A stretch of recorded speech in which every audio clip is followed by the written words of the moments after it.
Ciao milí taliančinári a taliančinárky. V dnešnej kratučkej videolekcii si ozrejmíme jeden výraz taliansky a to je la balla.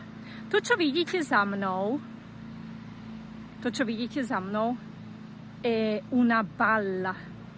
La balla. Čiže v slovenčine neviem korešpondujúci výraz.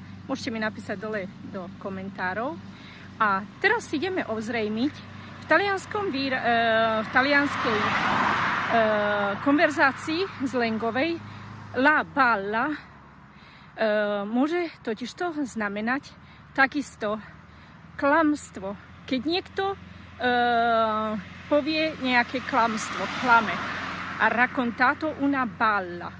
Čiže povedal niečo, čo nebola pravda. Napíš mi dole do komentárov, či si poznal tento výraz a všetky jeho významy. A ja ťa zdravím. Buona domenica. Ci vediamo alla prossima. Ciao.